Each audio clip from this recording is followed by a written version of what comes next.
ಸ್ನೇಹಿತರೆ ನಮಸ್ಕಾರ. ಈ ವಿಡಿಯೋ ಪೂರ್ಣ ಅಂತ್ಯದವರೆಗೆ ಖಂಡಿತವಾಗಿ ನೋಡಿ. ಸ್ನೇಹಿತರೆ, ನೀವು ಎಂದಾದರೂ ಯೋಚಿಸಿದ್ದೀರಾ? ಲಕ್ಷಾಂತರ ಜನರು ದೈನಂದಿನ ಜೀವನವನ್ನು ನಡೆಸುತ್ತಾ ಕೂಡ ಒಂದು ಅಂತಹ ರೋಗದೊಂದಿಗೆ ಬದುಕುತ್ತಿದ್ದಾರೆ. ಅದರ ಹೆಸರೇ ಮಧುಮೇಹ. ಅದರ ಬಗ್ಗೆ ಅವರಿಗೆ ಅಂದಾಜು ಸಹ ಇಲ್ಲ. ನಮ್ಮಲ್ಲಿ ಇದೇ ನಿಜ. ಇಲ್ಲಿ ಬಹಳಷ್ಟು ಜನರ ರಕ್ತ ಸಕ್ಕರೆ ಹೆಚ್ಚಾಗಿದೆ. ಆದರೆ ಅವರಿಗೆ ಅದರ ಬಗ್ಗೆ ತಿಳಿಯುವುದು ಶರೀರ ಒಳಗಿನಿಂದಲೇ ಹಾನಿ ಅನುಭವಿಸಿದ ನಂತರ. ಇದೇ ಕಾರಣ ಈ ಮಧುಮೇಹ ರೋಗವನ್ನು ಮೌನ ಕೊಲೆಗಾರ ಎಂದು ಕರೆಯಲಾಗುತ್ತದೆ. ಏಕೆಂದರೆ ಇದು ಶಬ್ದ ಮಾಡದೆ, ಧ್ವನಿ ಮಾಡದೆ, ನಿಧಾನವಾಗಿ ಪರಿಣಾಮ ತೋರಿಸುತ್ತದೆ.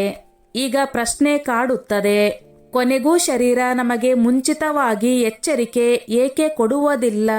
ನಿಜವಾದುದು ಏನೆಂದರೆ, ಶರೀರ ನಿರಂತರವಾಗಿ ಸಂಕೇತಗಳನ್ನು ನೀಡುತ್ತಲೇ ಇರುತ್ತದೆ. ಆದರೆ ನಾವು ನಮ್ಮ ವ್ಯಸ್ತ ಜೀವನದಲ್ಲಿ ಅವುಗಳನ್ನು ನಿರ್ಲಕ್ಷ್ಯ ಮಾಡುತ್ತೇವೆ. ಸ್ನೇಹಿತರೆ, ಇಲ್ಲಿ ನಾವು ಆ ಸಂಕೇತಗಳ ಬಗ್ಗೆ ಮಾತನಾಡುತ್ತೇವೆ. ಅದು ಯಾವುದೇ ಪರೀಕ್ಷೆ ಇಲ್ಲದೆಯೇ ನಿಮಗೆ ಅರ್ಥ ಮಾಡಿಸಬಹುದು. ನಿಮ್ಮ ಶರೀರದಲ್ಲಿ ಏನೋ ಸರಿಯಾಗಿ ನಡೆಯುತ್ತಿಲ್ಲ ಎಂದು ನೀವು ಸ್ವಲ್ಪ ಗಮನ ಕೊಡಬೇಕು ಮಾತ್ರ. ಮತ್ತು ಸ್ನೇಹಿತರೆ, ಇದಕ್ಕೆ ಮುಂಚೆ ತಪ್ಪದೆ ಈ ವಿಡಿಯೋ ಲೈಕ್ ಮಾಡಿ ಮತ್ತು ನಿಮ್ಮ ಸ್ನೇಹಿತರೊಂದಿಗೆ ಹಂಚಿಕೊಳ್ಳಿ. ನಿಮ್ಮ ಅನಿಸಿಕೆ ಅಭಿಪ್ರಾಯಗಳನ್ನು ಕಮೆಂಟ್ ಮಾಡುವ ಮೂಲಕ ತಿಳಿಸಿ. ಸ್ನೇಹಿತರೆ, ಮೊದಲು ಇದನ್ನು ಅರ್ಥ ಮಾಡಿಕೊಳ್ಳೋಣ. ಶರೀರದ ಒಳಗೆ ಹೀಗೆ ಏನು ನಡೆಯುತ್ತದೆ? ಯಾವುದರಿಂದ ಸಕ್ಕರೆ ಹೆಚ್ಚಾಗಲು ಪ್ರಾರಂಭವಾಗುತ್ತದೆ? ಸ್ನೇಹಿತರೆ, ನಾವು ಆಹಾರ ತಿನ್ನುವಾಗ ಅದು ಜೀರ್ಣವಾಗಿ ಗ್ಲುಕೋಸ್ ಆಗಿ ಬದಲಾಗುತ್ತದೆ. ಇದೇ ಗ್ಲುಕೋಸ್ ನಮಗೆ ಶಕ್ತಿ ನೀಡುತ್ತದೆ. ಆದರೆ ಈ ಶಕ್ತಿಯನ್ನು ಸರಿಯಾದ ಸ್ಥಳಕ್ಕೆ ತಲುಪಿಸಲು ಶರೀರ ಒಂದು ವಿಶೇಷ ಹಾರ್ಮೋನ್ ಉತ್ಪತ್ತಿ ಮಾಡುತ್ತದೆ. ಅದನ್ನು ಇನ್ಸುಲಿನ್ ಎಂದು ಕರೆಯುತ್ತಾರೆ. ಇದನ್ನು ಹೀಗೆ ಅರ್ಥ ಮಾಡಿಕೊಳ್ಳಿ. ಒಂದು ಕಾವಲುಗಾರನಂತೆ ಅದು ಬಾಗಿಲು ತೆರೆದು ಗ್ಲುಕೋಸ್ ಅನ್ನು ಕೋಶಗಳ ಒಳಗೆ ಬರಲು ಬಿಡುತ್ತದೆ. ಈ ವ್ಯವಸ್ಥೆ ಸರಿಯಾಗಿ ಕೆಲಸ ಮಾಡದಿದ್ದಾಗ ಗ್ಲುಕೋಸ್ ರಕ್ತದಲ್ಲಿ ಸಂಗ್ರಹವಾಗಲು ಪ್ರಾರಂಭವಾಗುತ್ತದೆ ಮತ್ತು ಇಲ್ಲಿಂದಲೇ ಪ್ರಾರಂಭವಾಗುತ್ತವೆ ಆ ಸಂಕೇತಗಳು. ಯಾವುದರ ಬಗ್ಗೆ ನಾವು ಇಂದು ಮಾತನಾಡುತ್ತಿದ್ದೇವೆ? ಮೊದಲು ನಾವು 3 ಸಂಕೇತಗಳ ಬಗ್ಗೆ ಮಾತನಾಡುತ್ತೇವೆ. ವೈದ್ಯಕೀಯ ವಿಜ್ಞಾನದಲ್ಲಿ ಇದನ್ನು ಶ್ರೇಷ್ಠತ್ರಯ ಎಂದು ಕರೆಯಲಾಗುತ್ತದೆ. ಇದು ಆ 3 ಅತಿ ದೊಡ್ಡ ಸ್ತಂಭಗಳು ಯಾವುದರ ಮೇಲೆ ಮಧುಮೇಹ ಕಟ್ಟಡ ನಿಂತಿದೆ. ನಿಮಗೆ ಈ 3 ಒಟ್ಟಿಗೆ ಅನುಭವ ಆಗುತ್ತಿದ್ದರೆ ಅಪಾಯ 90% ವರೆಗೆ ಹೆಚ್ಚಾಗುತ್ತದೆ. ಸ್ನೇಹಿತರೆ, ಮೊದಲ ಸಂಕೇತ ಪಾಲಿಯೂರಿಯಾ, ಅಂದರೆ ಪದೇ ಪದೇ ಮೂತ್ರ ವಿಸರ್ಜನೆ. ಇದನ್ನು ವೈಜ್ಞಾನಿಕ ದೃಷ್ಟಿಕೋನದಿಂದ ಅರ್ಥ ಮಾಡಿಕೊಳ್ಳೋಣ. ಸಾಮಾನ್ಯವಾಗಿ ಮೂತ್ರಪಿಂಡಗಳು ಗ್ಲುಕೋಸ್ ಅನ್ನು ಹೀರಿಕೊಂಡು ಹಿಂದೆ ರಕ್ತಕ್ಕೆ ಕಳುಹಿಸುತ್ತವೆ. ಆದರೆ ನಿಮ್ಮ ರಕ್ತದಲ್ಲಿ ಸಕ್ಕರೆಯ ಪ್ರಮಾಣ 180 ಮೀರಿದಾಗ ಮೂತ್ರಪಿಂಡಗಳು ಅದನ್ನು ನಿಭಾಯಿಸಲು ಸಾಧ್ಯವಾಗುವುದಿಲ್ಲ. ಸಕ್ಕರೆ ಮೂತ್ರದ ಮೂಲಕ ಹೊರಗೆ ಬರಲು ಪ್ರಾರಂಭವಾಗುತ್ತದೆ ಮತ್ತು ತನ್ನೊಂದಿಗೆ ಶರೀರದ ನೀರನ್ನು ಸಹ ಎಳೆದುಕೊಂಡು ಹೋಗುತ್ತದೆ. ನೀವು ರಾತ್ರಿಯಲ್ಲಿ ನೀರು ಕುಡಿಯದೆಯೂ 3 ರಿಂದ 4 ಬಾರಿ ಮೂತ್ರ ವಿಸರ್ಜನೆಗೆ ಓಡುತ್ತಿದ್ದರೆ ಇದು ನಿಮ್ಮ ಮೂತ್ರಪಿಂಡದ ಹೊರತೆಗೆಯುವ ಕಾರ್ಯವಿಧಾನವಾಗಿದೆ. ಸಂಕೇತ ಸಂಖ್ಯೆ 2 ಪಾಲಿಡಿಪ್ಸಿಯಾ, ಅಂದರೆ ಆರಾಮವಾಗದ ಬಾಯಾರಿಕೆ. ದೇಹದಿಂದ ನೀರು ಹೊರಗೆ ಹೋಗುತ್ತಿರುವಾಗ ಮೆದುಳಿಗೆ ನಿರ್ಜಲೀಕರಣದ ಸಿಗ್ನಲ್ ಸಿಗುತ್ತದೆ. ನಿಮ್ಮ ದಾಹದ ಕೇಂದ್ರ ಸಕ್ರಿಯವಾಗುತ್ತದೆ. ಈ ಬಾಯಾರಿಕೆ ಸಾಮಾನ್ಯವಲ್ಲ. ನಿಮಗೆ ಹೀಗೆ ಅನಿಸುತ್ತದೆ, ಗಂಟಲು ಒಳಗಿನಿಂದ ಅಂಟಿಕೊಳ್ಳುತ್ತಿದೆ ಎಂದು. ನೀವು 1 ಲೀಟರ್ ನೀರು ಕುಡಿದರೆ 15 ನಿಮಿಷಗಳ ನಂತರ ಮತ್ತೆ ಬಾಯಾರಿಕೆ ಬರುತ್ತದೆ. ಇದನ್ನು ಬಾಯಿ ಒಣಗುವಿಕೆ ಎಂದು ಕರೆಯಲಾಗುತ್ತದೆ. ಸಂಕೇತ ಸಂಖ್ಯೆ 3 ಪಾಲಿಫೇಜಿಯಾ, ಅಂದರೆ ಅತಿಯಾದ ಹಸಿವು. ಇಲ್ಲಿ ಅತ್ಯಂತ ವಿಚಿತ್ರವಾದದ್ದು, ನೀವು ಹೊಟ್ಟೆ ತುಂಬ ತಿನ್ನುತ್ತೀರಿ. ಆದರೂ 1 ಗಂಟೆಯ ನಂತರ ಕೈ ನಡುಗಲು ಪ್ರಾರಂಭವಾಗುತ್ತದೆ ಮತ್ತು ತೀವ್ರ ಹಸಿವು ಬರುತ್ತದೆ. ಏಕೆ ಹೀಗಾಗುತ್ತದೆ? ಏಕೆಂದರೆ ನೀವು ತಿಂದ ಸಕ್ಕರೆ ರಕ್ತದಲ್ಲಿ ಇದೆ. ಆದರೆ ಇನ್ಸುಲಿನ್ ಕೊರತೆಯಿಂದಾಗಿ ನಿಮ್ಮ ಕೋಶಗಳ ಒಳಗೆ ಹೋಗುತ್ತಿಲ್ಲ. ಕೋಶಗಳು ಶಕ್ತಿಗಾಗಿ ಕಾಯುತ್ತಿವೆ ಮತ್ತು ಮೆದುಳಿಗೆ ಸಂದೇಶ ಕಳಿಸುತ್ತಿವೆ, ನಮಗೆ ಆಹಾರ ಸಿಗುತ್ತಿಲ್ಲ ಎಂದು. ಸ್ನೇಹಿತರೆ, 4ನೇ ಸಂಕೇತ ಅತಿ ದೊಡ್ಡ ದೃಶ್ಯ ಎಚ್ಚರಿಕೆಯಾಗಿದೆ. ಇದನ್ನು ವೈದ್ಯಕೀಯ ಪರಿಭಾಷೆಯಲ್ಲಿ ಅಕ್ಯಾಂಥೋಸಿಸ್ ನಿಗ್ರಿಕನ್ಸ್ ಎಂದು ಕರೆಯಲಾಗುತ್ತದೆ. ಬಹಳಷ್ಟು ಜನರು ಇದನ್ನು ಚರ್ಮ ಕಪ್ಪಾಗುವುದು ಎಂದು ಭಾವಿಸಿ ಸ್ಕ್ರಬ್ ಮಾಡುತ್ತಾರೆ ಅಥವಾ ಕ್ರೀಮ್ ಹಚ್ಚುತ್ತಾರೆ. ಆದರೆ ಸ್ನೇಹಿತರೆ, ಇದು ಚರ್ಮದ ಮೇಲಿನ ಸ್ತರದ ಸಮಸ್ಯೆ ಅಲ್ಲ, ಇದು ಒಳಗಿನ ಸಮಸ್ಯೆ. ರಕ್ತದಲ್ಲಿ ಇನ್ಸುಲಿನ್ ಮಟ್ಟ ಬಹಳ ಹೆಚ್ಚಾದಾಗ ಈ ಇನ್ಸುಲಿನ್ ನಿಮ್ಮ ಚರ್ಮದ ಕೋಶಗಳನ್ನು ಬಹಳ ವೇಗವಾಗಿ ಬೆಳೆಯಲು ಪ್ರೇರೇಪಿಸುತ್ತದೆ. ಇದರಿಂದ ಕುತ್ತಿಗೆ, ಬಗಲು, ತೊಡೆಗಳ ನಡುವಿನ ಚರ್ಮ ಮಂದವಾಗುತ್ತದೆ, ಮೃದುವಾಗಿ ಮತ್ತು ಕಪ್ಪಾಗುತ್ತದೆ. ನಿಮ್ಮ ಕುತ್ತಿಗೆಯ ಮೇಲೆ ಅಂತಹ ಕಪ್ಪು ಗೆರೆಗಳು ಕಾಣಿಸಿದರೆ ಅದು ತೊಳೆಯುವುದರಿಂದ ಹೋಗುವುದಿಲ್ಲ ಎಂದರೆ ಇದು ನಿಮ್ಮ ಶರೀರ ಇನ್ಸುಲಿನ್ ವಿರುದ್ಧ ಹೋರಾಡುತ್ತಿದೆ ಎಂಬುದಕ್ಕೆ ಸಾಕ್ಷಿಯಾಗಿದೆ ಮತ್ತು ನೀವು ಮಧುಮೇಹದ 2ನೆಯ ವಿಧದ ಹೊಸ್ತಿಲಿನಲ್ಲಿ ಇದ್ದೀರಿ. ಸಂಕೇತ ಸಂಖ್ಯೆ 5, ಮಧುಮೇಹದ ನರರೋಗ. ನಿಮ್ಮ ಕಾಲುಗಳಲ್ಲಿ ಎಂದಾದರೂ ಹೀಗೆ ಅನಿಸಿದೆಯೇ? ಇರುವೆಗಳು ಓಡಾಡುತ್ತಿವೆ ಅಥವಾ ಇದ್ದಕ್ಕಿದ್ದಂತೆ ವಿದ್ಯುತ್ ಶಾಕ್ ಬಡಿದಂತೆ. ಇದನ್ನು ನರವ್ಯಾಧಿ ಎಂದು ಕರೆಯಲಾಗುತ್ತದೆ. ಹೆಚ್ಚು ಸಕ್ಕರೆ ನರಗಳನ್ನು ಮುಚ್ಚುವ ರಕ್ಷಣಾ ಪದರವನ್ನು ನಿಧಾನವಾಗಿ ಕರಗಿಸುತ್ತದೆ. ಆರಂಭ ಬೆರಳುಗಳು ಮತ್ತು ಅಡಿಗಳಿಂದ ಆಗುತ್ತದೆ. ರಾತ್ರಿ ಹೊತ್ತು ಹಾಸಿಗೆಯ ಸ್ಪರ್ಶವು ನಿಮ್ಮ ಕಾಲುಗಳಲ್ಲಿ ಚುಚ್ಚುವಿಕೆ ಉಂಟು ಮಾಡಿದರೆ ಅರ್ಥ ಮಾಡಿಕೊಳ್ಳಿ, ಸಕ್ಕರೆ ನರಗಳನ್ನು ಹಾನಿಗೊಳಿಸುತ್ತಿದೆ ಎಂದು. ಸಂಕೇತ ಸಂಖ್ಯೆ 6, ದೃಷ್ಟಿ. ಕಣ್ಣುಗಳ ಕನ್ನಡಕ ಅಚ್ಚರಿಯಿಂದ ಬದಲಾಗಲು ಪ್ರಾರಂಭವಾಗುತ್ತದೆ. ಮಧುಮೇಹದಲ್ಲಿ ಸಕ್ಕರೆ ಕೇವಲ ರಕ್ತದಲ್ಲಿ ಮಾತ್ರ ಹೆಚ್ಚಾಗುವುದಿಲ್ಲ, ಅದು ನಿಮ್ಮ ಕಣ್ಣುಗಳ ಲೆನ್ಸ್ನ ಒಳಗೂ ನುಗ್ಗುತ್ತದೆ. ಅಲ್ಲಿ ಅದು ನೀರನ್ನು ತನ್ನ ಕಡೆಗೆ ಎಳೆಯುತ್ತದೆ. ಇದರಿಂದ ಕಣ್ಣುಗಳ ಸಹಜ ಲೆನ್ಸ್ ಊದಿಕೊಳ್ಳುತ್ತದೆ. ಇದರಿಂದ ಲೆನ್ಸ್ನ ಗುರಿ ಬದಲಾಗುತ್ತದೆ ಮತ್ತು ನಿಮಗೆ ಮಂಜು ಕವಿದಂತೆ ಕಾಣಿಸುತ್ತದೆ. ಮತ್ತು ಸ್ನೇಹಿತರೆ, ಒಳ್ಳೆಯ ಸಂಗತಿ ಏನೆಂದರೆ ಸಕ್ಕರೆ ನಿಯಂತ್ರಣದಲ್ಲಿ ಇದ್ದಾಗ ಈ ದೃಷ್ಟಿ ಹಿಂದೆ ಸರಿಯಾಗುತ್ತದೆ. ಆದರೆ ದೀರ್ಘಕಾಲ ಇದು ಉಳಿದರೆ ಕಣ್ಣಿನ ಹಿಂದಿನ ಭಾಗದ ಪದರವನ್ನು ಶಾಶ್ವತವಾಗಿ ಹಾನಿಗೊಳಿಸಬಹುದು. 7ನೆಯ ಸಂಕೇತ ಗಾಯ ಗುಣವಾಗಲು ತಡೆ.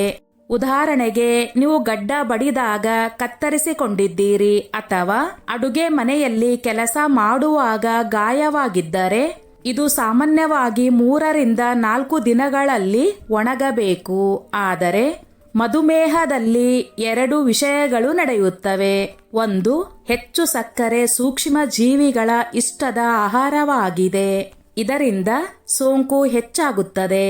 2, ನಿಮ್ಮ ರಕ್ತ ಪರಿಚಲನೆ ನಿಧಾನವಾಗುತ್ತದೆ, ಇದರಿಂದ ಗಾಯಕ್ಕೆ ಆಕ್ಸಿಜನ್ ಮತ್ತು ಪೋಷಕಾಂಶಗಳು ತಲುಪುವುದಿಲ್ಲ. ಚಿಕ್ಕ ಗಾಯವಾದರೂ ವಾರಕ್ಕಿಂತ ಹೆಚ್ಚು ಕಾಲ ಉಳಿದರೆ ಇದು ಅಪಾಯದ ಎಚ್ಚರಿಕೆಯಾಗಿದೆ. ಸ್ನೇಹಿತರೆ, 8ನೆಯ ಸಂಕೇತ ಅನಿರೀಕ್ಷಿತ ತೂಕ ಕಡಿಮೆ ಆಗುವುದು. ಜನರು ಸಂತೋಷ ಪಡುತ್ತಾರೆ ಏನೂ ಮಾಡದೆಯೇ ತೂಕ ಕಡಿಮೆಯಾಗುತ್ತಿದೆ ಎಂದು. ಆದರೆ ಇದು ಮಾಂಸ ಕ್ಷಯವಾಗಿದೆ.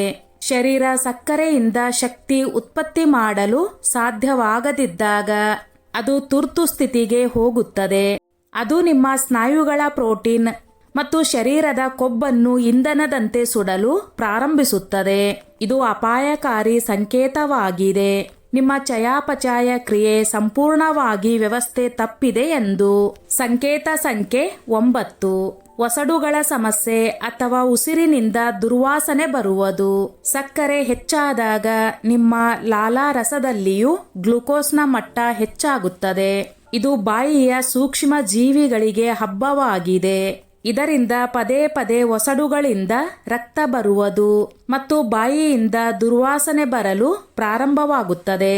ಒಂದು ವಿಶೇಷ ಸಂಗತಿ, ನಿಮ್ಮ ಉಸಿರಿನಿಂದ ಕೊಳೆತ ಹಣ್ಣು ಅಥವಾ ಬೆರಳು ಉಗುರು ಬಣ್ಣ ತೆಗೆಯುವ ದ್ರವದಂತಹ ವಾಸನೆ ಬರುತ್ತಿದ್ದರೆ ಇದು ಒಂದು ವೈದ್ಯಕೀಯ ತುರ್ತು ಪರಿಸ್ಥಿತಿ ಆಗಿರಬಹುದು. ಸ್ನೇಹಿತರೆ, ಈಗ ಸಂಕೇತ ಸಂಖ್ಯೆ 10, ಮೆದುಳು ಮಂಜು ಮತ್ತು ಕಿರಿಕಿರಿ. ಸಕ್ಕರೆ ಹೆಚ್ಚಾಗುವುದರ ಅರ್ಥ ನಿಮ್ಮ ಮೆದುಳಿಗೆ ಶಕ್ತಿಯ ಸ್ಥಿರ ಸರಬರಾಜು ಸಿಗುತ್ತಿಲ್ಲ. ಕೆಲವೊಮ್ಮೆ ಸಕ್ಕರೆ ತುಂಬಾ ಹೆಚ್ಚು, ಕೆಲವೊಮ್ಮೆ ಕಡಿಮೆ. ಇದರಿಂದ ಮೆದುಳು ಮಂಜವಾಗುತ್ತದೆ. ಅಂದರೆ ನೀವು ಗಮನ ಕೊಡಲು ಸಾಧ್ಯವಾಗುವುದಿಲ್ಲ. ವಿಷಯಗಳನ್ನು ಮರೆಯಲು ಪ್ರಾರಂಭಿಸುತ್ತೀರಿ ಮತ್ತು ಸಣ್ಣ ಸಣ್ಣ ವಿಷಯಗಳಲ್ಲಿ ಕಿರಿಕಿರಿ ಬರುತ್ತದೆ. ಜನರು ಇದನ್ನು ಕೆಲಸದ ಒತ್ತಡ ಎಂದು ಭಾವಿಸುತ್ತಾರೆ, ಆದರೆ ಇದು ನಿಮ್ಮ ರಕ್ತದಲ್ಲಿ ನಡೆಯುತ್ತಿರುವ ಗೊಂದಲದ ಪರಿಣಾಮವಾಗಿದೆ. ಸ್ನೇಹಿತರೆ, ಈ ಸಂಕೇತಗಳು ನಿಮ್ಮ ಶರೀರದ ಮುಂಚಿನ ಎಚ್ಚರಿಕೆ ವ್ಯವಸ್ಥೆಯಾಗಿದೆ. ನೀವು ಇವುಗಳನ್ನು ಗುರುತಿಸಿದರೆ ನೀವು ಆ ಗಂಭೀರ ರೋಗಗಳಿಂದ ತಪ್ಪಿಸಿಕೊಳ್ಳಬಹುದು. ಯಾವುದನ್ನು ಮಧುಮೇಹ ತನ್ನೊಂದಿಗೆ ತರುತ್ತದೆ. ಉದಾಹರಣೆಗೆ ಹೃದಯಾಘಾತ ಅಥವಾ ಮೂತ್ರಪಿಂಡ ವೈಫಲ್ಯ. ಇಂದು ನಿಮ್ಮ ಶರೀರದ ಪರಿಶೀಲನೆ ಮಾಡಿ. ಇವುಗಳಲ್ಲಿ 3ರಿಂದ 4 ಲಕ್ಷಣಗಳು ಇದ್ದರೂ ನಾಳೆ ನಿಮ್ಮ HbA1c ಪರೀಕ್ಷೆ ಮಾಡಿಸಿಕೊಳ್ಳಿ. ನೆನಪಿಡಿ, ಮಾಹಿತಿ ಎಂಬುವುದೇ ಅತಿ ದೊಡ್ಡ ಔಷಧ. ಸ್ನೇಹಿತರೆ, ಸಂಕೇತಗಳನ್ನು ತಿಳಿದುಕೊಳ್ಳುವುದು ಅರ್ಧ ಯುದ್ಧ ಗೆದ್ದಂತೆ. ಈಗ ಪ್ರಶ್ನೆ ಏನೆಂದರೆ, ಸಕ್ಕರೆ ಹೆಚ್ಚಾಗಿದ್ದರೆ ಅದನ್ನು ಹಿಂದೆ ಸಾಮಾನ್ಯ ಮಟ್ಟಕ್ಕೆ ಹೇಗೆ ತರಬಹುದು? ಇಲ್ಲಿ ನಮ್ಮ 3 ಹಂತಗಳ ಚೇತರಿಕೆ ಯೋಜನೆ ಇದೆ. ಮೊದಲ ಹಂತ, ನಿಮ್ಮ ಊಟದ ತಟ್ಟೆಯನ್ನು ಬದಲಾಯಿಸಿ. 50% ನಾರು. ನಿಮ್ಮ ಊಟದ ತಟ್ಟೆಯನ್ನು ಅರ್ಧ ಹಸಿರು ತರಕಾರಿಗಳು, ಪಾಲಕ್, ಮೆಂತ್ಯ, ಹಾಗಲಕಾಯಿ, ಸೋರೆಕಾಯಿ ಇತ್ಯಾದಿಗಳಿಂದ ತುಂಬಿಸಿ. ನಾರು ಸಕ್ಕರೆಯ ಹೀರಿಕೊಳ್ಳುವಿಕೆಯನ್ನು ನಿಧಾನಗೊಳಿಸುತ್ತದೆ. ಬಿಳಿ ಹಾನಿಕಾರಕ ವಸ್ತುಗಳಿಂದ ದೂರ ಇರಿ. ಸಕ್ಕರೆ, ಮೈದಾ ಮತ್ತು ಬಿಳಿ ಅಕ್ಕಿಯನ್ನು ಸಂಕೀರ್ಣ ಕಾರ್ಬೋಹೈಡ್ರೇಟ್ಗಳಾಗಿ ಬದಲಾಯಿಸಿ. ಉದಾಹರಣೆಗೆ ಓಟ್ಸ್, ರಾಗಿ ಅಥವಾ ಕಂದು ಅಕ್ಕಿ. ಅದ್ಭುತ ಬೀಜಗಳು. ರಾತ್ರಿ 1 ಚಮಚ ಮೆಂತ್ಯ ಕಾಳು ನೆನೆಸಿ ಬೆಳಗ್ಗೆ ಅದರ ನೀರು ಕುಡಿಯಿರಿ. ಸಂಶೋಧನೆ ಹೇಳುತ್ತದೆ ಇದು ಇನ್ಸುಲಿನ್ನ ಪ್ರತಿಕ್ರಿಯೆಯನ್ನು ಸುಧಾರಿಸುತ್ತದೆ. ಎರಡನೇ ಹಂತ, ಶರೀರ ಸಕ್ರಿಯತೆ. ಸ್ನೇಹಿತರೆ, ನೀವು ಬಲ್ಲೀರಾ? ನಿಮ್ಮ ಸ್ನಾಯುಗಳು ನೀರು ಹೀರುವ ಸ್ಪಂಜಿನಂತೆ ಇರುತ್ತದೆ. ಅದು ರಕ್ತದಿಂದ ಹೆಚ್ಚುವರಿ ಸಕ್ಕರೆಯನ್ನು ಹೀರಿಕೊಳ್ಳುತ್ತದೆ. ಪ್ರತಿ ಊಟದ 10ರಿಂದ 15 ನಿಮಿಷಗಳ ನಂತರ ಕೇವಲ 10 ನಿಮಿಷ ನಡೆಯಿರಿ. ಇದು ಊಟದ ನಂತರ ಸಕ್ಕರೆಯ ಏರಿಕೆಯನ್ನು ತಡೆಯುತ್ತದೆ. ವಾರಕ್ಕೆ 2 ದಿನ ಹಗೂರ ತೂಕ ತರಬೇತಿ ಅಥವಾ ಯೋಗಾಸನಗಳನ್ನು ಮಾಡಿ. ಎಷ್ಟು ಹೆಚ್ಚು ಸ್ನಾಯುಗಳು ಸಕ್ರಿಯವಾಗಿರುತ್ತವೆಯೋ ಅಷ್ಟು ಇನ್ಸುಲಿನ್ ಪ್ರತಿರೋಧ ಕಡಿಮೆಯಾಗುತ್ತದೆ. ಮೂರನೇ ಹಂತ, ನಿದ್ರೆ ಮತ್ತು ಒತ್ತಡ. ನಿಮ್ಮ ಆಹಾರ ಮತ್ತು ವ್ಯಾಯಾಮ ಸರಿಯಾಗಿದ್ದರೂ ನಿದ್ರೆ ಸಂಪೂರ್ಣವಾಗಿ ಇಲ್ಲದಿದ್ದರೆ ಸಕ್ಕರೆ ಎಂದಿಗೂ ಕಡಿಮೆ ಆಗುವುದಿಲ್ಲ. ಕಡಿಮೆ ನಿದ್ರೆಯಿಂದ ಶರೀರದಲ್ಲಿ ಒತ್ತಡ ಹಾರ್ಮೋನ್ ಹೆಚ್ಚಾಗುತ್ತದೆ. ಅದು ನೇರವಾಗಿ ಸಕ್ಕರೆ ಮಟ್ಟವನ್ನು ಹೆಚ್ಚಿಸುತ್ತದೆ. 7ರಿಂದ 8 ಗಂಟೆಗಳ ನಿದ್ರೆ, ರಾತ್ರಿ 10 ಗಂಟೆಯಿಂದ ಬೆಳಗ್ಗೆ 6 ಗಂಟೆಯ ನಿದ್ರೆ ಬಹಳ ಅತ್ಯುತ್ತಮವಾಗಿದೆ. ಒತ್ತಡ ನಿರ್ವಹಣೆ, ಆಳವಾದ ಉಸಿರು, ವ್ಯಾಯಾಮ ಅಥವಾ ಪ್ರಾಣಾಯಾಮ ಮಾಡಿ. ಮಧುಮೇಹ ಯಾವುದೇ ಶಿಕ್ಷೆಯಲ್ಲ, ಇದು ನಿಮ್ಮ ಶರೀರದ ಒಂದು ಸಂಕೇತವಾಗಿದೆ. ಸ್ನೇಹಿತರೆ, ಈಗ ನಿಮ್ಮ ಮೇಲೆ ಗಮನ ಹರಿಸುವ ಸಮಯ ಬಂದಿದೆ ಎಂದು. ನೀವು ಮಧುಮೇಹಕ್ಕೆ ಮುಂಚಿನ ಹಂತದಲ್ಲಿದ್ದರೆ ಈ ಬದಲಾವಣೆಗಳಿಂದ ನೀವು ಇದನ್ನು ಸಂಪೂರ್ಣವಾಗಿ ನಿವಾರಿಸಬಹುದು. ಭಯ ಪಡಬೇಡಿ, ಕೇವಲ ಎಚ್ಚರಿಕೆಯಿಂದ ಇರಿ. ಸ್ನೇಹಿತರೆ, ಈ ನನ್ನ ಮಾಹಿತಿ ನಿಮಗೆ ಇಷ್ಟವಾಗಿದ್ದಲ್ಲಿ ದಯವಿಟ್ಟು ಶೇರ್ ಮಾಡಿ, ಲೈಕ್ ಮಾಡಿ ಮತ್ತು ಸಬ್ಸ್ಕ್ರೈಬ್ ಮಾಡಿ.